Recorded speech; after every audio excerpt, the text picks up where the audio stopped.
man, Granola, if you don't hurry up and kill these things, I'm gonna hop into the manga and do it myself.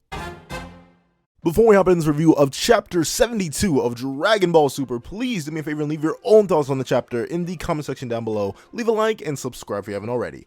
Also, make sure you hit that little notification bell so you don't miss out on any videos that come to the channel. Now, let's get into it. What's up, guys? I got the pencil here, and here we are to review Chapter 72 of Dragon Ball Super, known as the Saiyans and the Cerulean. And honestly, this chapter was like I like it, but I got problems with it. But it's not really problems with it. It's a problem with a certain character. And that character is Granola. Man, I'm so mad at you, bro. But let's hop into the chapter. So basically, this chapter is just the start of the Goku and Vegeta versus Granola fight. Like, it opens up, Maki directs them into Granola. We see that Gas and Elec are coming to the planet. Wait, is it Gas and Elec? I believe it's Gas and Elec. Yeah, it's Gas and Elec. They're coming to the planet. Then Goku and Vegeta fly out. They almost get sniped down. They land. Both try to use their respective techniques. Well, not really. Goku is the one who leaps into like Ultra Instinct in his base state, while Vegeta just turns Super Saiyan. He doesn't use Hakai or anything, which makes sense. He can't really use Hakai on these singular blasts. It'd be a waste of energy. But regardless of that, they go around, they fight a little bit. Granola shows himself. They fight a little bit. Granola isn't going all out for some reason. They fight a little bit. Goku uses his forms and reveals that Ultra Instinct scales upwards alongside. Basically, it's Goku and Granola fighting. That's the chapter. And Vegeta noticing what Granola really is as in a Cerulean. And here's the thing. This chapter has a lot of cool stuff in it. I'm really intrigued to see what Gas and Elec's deal with the planet is. They say it didn't go that good last time, but I don't know. The Sugarians seemed like pretty peaceful people. Maybe the crew lost someone here, like in terms of they had some other person with them, because Gas straight up describes it as like a bad experience. Like, he doesn't have positive memories of this planet. Like, literally he says, my memories of this planet are not particularly good ones. And it seems like at least what Elec implies is that Gas just wasn't strong enough the last time. He's like, things have changed, so things won't go as badly this time. But I'm wondering what happened. Like, the heaters for such a recently introduced characters are some of the most interesting characters we've seen so far, because they have this whole history behind them that we don't get to know, and it ties into the past of the series. I like that a lot. I like elements in Dragon Ball Super that are getting introduced that tie into the past of the series that aren't directly related to the Saiyans. Because, like, as much as I like Broly in the Dragon Ball Super Broly movie, he's just another Saiyan that happened to exist and be alive, even though all of them are supposed to be dead. That's perfectly fine. But I love the fact that the universe slowly but surely in Dragon Ball Super is getting bigger and bigger. So I like the heaters, but I want to know what happened to the heaters. Why are they so unhappy with the planet, and why does it only seem to be that Gas and Elec are unhappy with the planet? Maki and Oil don't seem to have any issues here. They're just strolling around like it's a planet they sold, which is pretty much what it is. So I'm intrigued to see what's happening. Another thing I'm glad to note, I'm glad that Goku and Vegeta are both like pretty observant in this chapter. Like, they're observing the area and they're seeing like, wow, there's no real damage here. Isn't there supposed to be a big bad villain? Like, they're thinking that something's off with the fact that everything's so serene, and then when they start getting sniped at, they're able to dodge. And the cool thing is how they both take their different paths. I do like this, how Goku is the one who's like entering Ultra Instinct, closing his eyes, entering a calm state of mind and dodging naturally, while Vegeta is going Super Saiyan and dodging around. And here's the thing, I'm wondering if this regular Ultra Instinct provides some sort of amp, or if Goku's really just like 50 times stronger than Vegeta right now. Because if it's the latter, I don't know. I'm really like disappointed in the rivalry, because I talked about this last chapter. I think Hakai and Ultra Instinct are two completely different paths that aren't even comparable, because how are you even supposed to land the Hakai if someone has mastery of Ultra Instinct? Oh wait, you don't. But seeing this, like Goku in base form doing the exact same thing that Vegeta in base, well, not Vegeta in base, Vegeta in Super Saiyan is doing with like way less effort, as cool as it is to see, it just makes the gap between Goku and Vegeta seems all the wider, and I don't like that. Because they're supposed to be rivals. Like, Goku has one specific rival right now, it's Vegeta, and it's because Vegeta is the same race as him. He's supposed to be able to keep up, but I don't know, he just never seems to be able to, so that's a sad thing. But it's cool to see these two having to deal with like a sniper with Ki Blast. Like, this isn't someone wielding a gun, this is just someone with that Ki Blast bang on them, and they just keep firing. And honestly, I kind of expected the Ki Blast to be I kind of expected the Ki Blast to be smaller. That's the weird thing. Like, they're fully sized things, but they apparently hit very precisely, because one just snipes Goku on the back of the neck and instantly takes my boy out. But the thing that gets me, the thing that really annoys me, is the fact that Vegeta and Goku brought 2 senzu beans. Really? Two? This is an 18-day trip to who knows where. Y'all were training. What if y'all hurt yourselves or something like that? Like, really, 2 senzu beans? What was the point? I don't know. That seems dumb, especially after the whole mess they had in the Goku Black arc, where they specifically came underprepared. Why would you only bring 2 senzu beans? Why is Vegeta carrying them of all people? But still, I don't know. That's kind of whack to me. I feel like this is just forced plot tension because, oh no, if they only have 1 senzu bean left, it's going to be super serious if one of them gets hurt. But now I'm like, it's just a dumb thing to do, especially with how observant they were before. It seems like an amateur move to only bring 2 of your magic healing beans. But maybe that's just me. But then Goku and Vegeta, they both power up into Super Saiyan. And the thing that's cool to note that blew my mind away, honestly, was Granola seems to mimic instant transmission.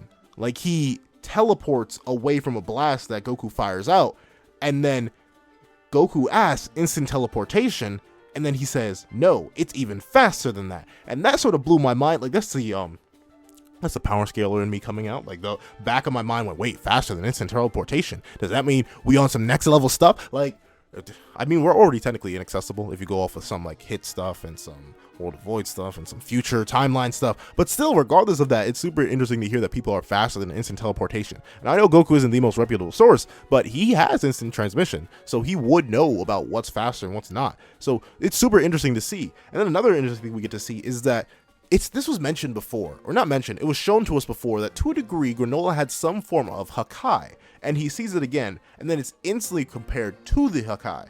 And I think this is really interesting because it adds extra layers to the wish that Granola made. When he wished to be the strongest in the universe, it wasn't just a flat out wish to be like, oh, I'm just, in terms of raw power, I'm super strong, but he actually sort of stole / improved the techniques of the previous 2 strongest in the universe that weren't the gods and angels. And that's extremely interesting to me. It's cool to see that Granola didn't just end up getting like big buff strong Granola man, even though he really just grew his hair out. He actually got more powerful techniques to match up to these powerful people. He stole their techniques accidentally, of course, but still, that's really, really cool to see. Also, you know, I just love technique theft. Like, anytime a character uses a technique that's similar to one another, I just enjoy it because it shows a more unified universe. And it's cool to see how the monkey's paw effect, while taking a lot from Granola, actually ended up helping him out a lot too. Like, this is an amp that he probably didn't think he was going to get, but I'm betting he's glad he has the amp now. It's not like he even needs it. But the thing is, we get to see Goku and Vegeta fight,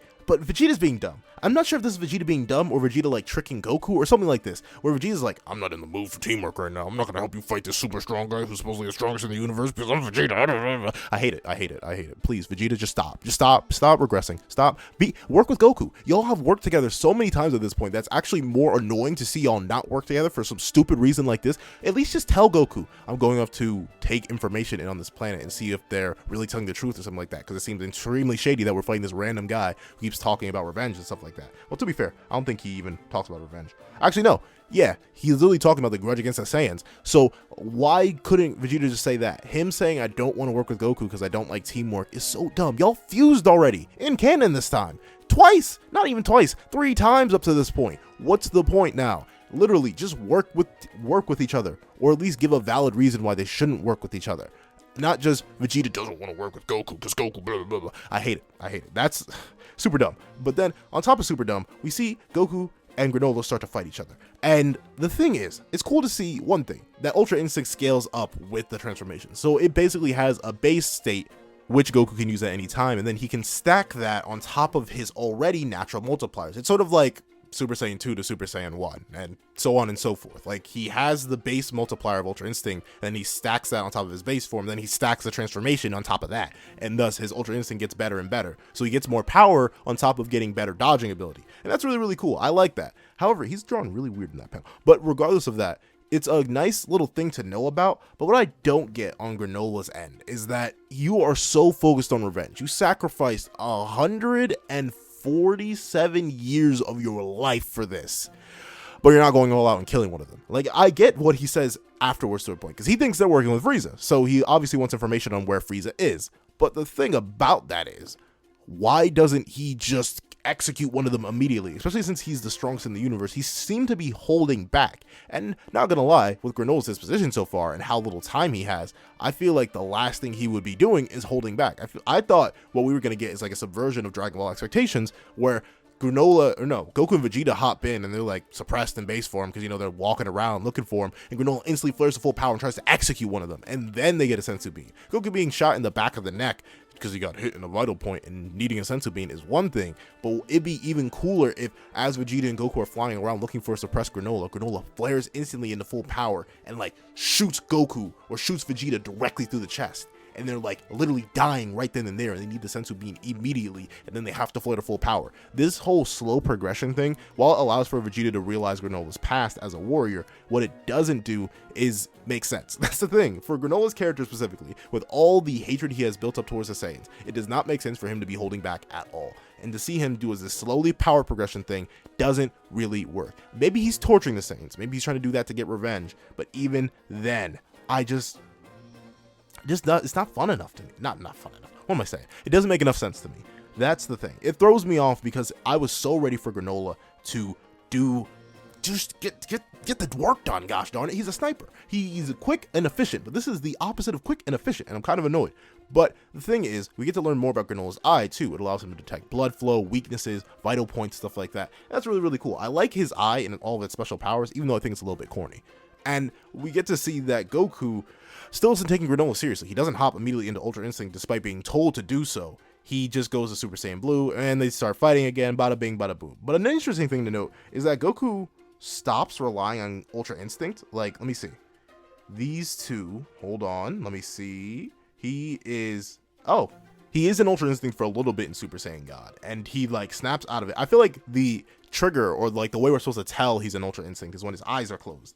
Because, oh wait, no, never mind, because he's dodging Granola pretty well while his eyes are open. So maybe there's just no trigger. Like maybe closing the eyes is at the start of it. But basically he goes Super Saiyan Blue and starts fighting Granola, and Granola powers up to match him. But the thing is, if Granola's wish truly did make him the strongest in the universe, and Granola powered up and screamed like he did, I feel like Super Saiyan Blue should be getting washed. They shouldn't be having this even fight. And that's kind of annoying. I don't know.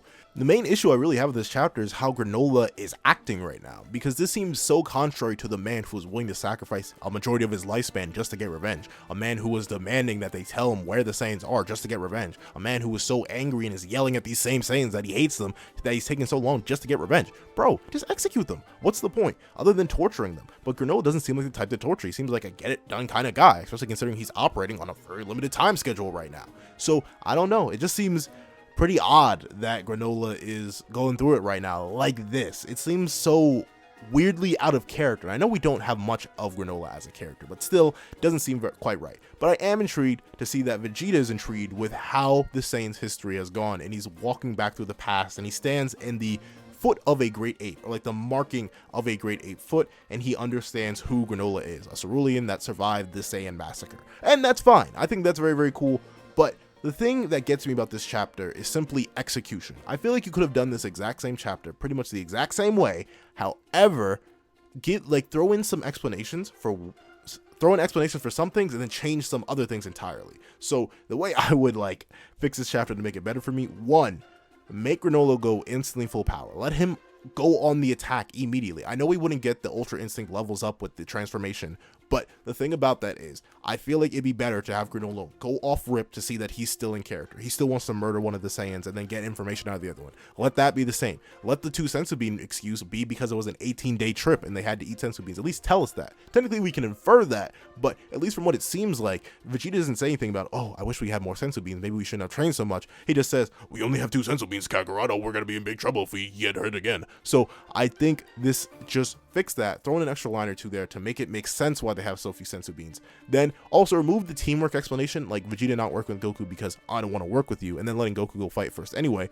Let Vegeta say, hey, this seems shady. Kakarot, you fight him. I'm going to go do some research on this planet and see why he's so mad and see if he's really a bad guy. Let Vegeta's real intelligence and true nature come through. Don't let him just be, I don't like teamwork, even though they've fused together 3 times already in canon and have worked together a whole bunch of times after that. But then on top of that, let Goku just go full power from rip. We don't need to see this whole stalling fight of this progression. Oh, I'm gonna go Super Saiyan. Oh, I'm gonna go Super Saiyan God. Oh, I'm gonna go Super Saiyan Blue, and then you'll get Ultra Instinct. Please, just go all out. Why not? This guy took you out in 1 hit while you were in base, bro. It's not worth the risk. And then, honestly, that's really about it. Just switch a few things around, remove a few lines, edit a few lines, and that's it. Because the reason this chapter is getting a solid 7 out of 10 is because while I like a lot of it, I like the action in it, I like learning about all these different things, like Ultra Instinct leveling up the transformations, I like seeing Granola's ability theft by pure accident through his wishes, I like seeing how much his eye actually helps him out, I love seeing all that, I love seeing Vegeta learn about the heritage of his people and how it's affecting him in the now, I love all this. But it's just executed in my mind a bit poorly. I love the mystery behind the heaters and why some of them hate that planet, why some of them seem indifferent. There's so much cool stuff in this chapter, but the thing is, it's not enough cool stuff to justify the dumb stuff.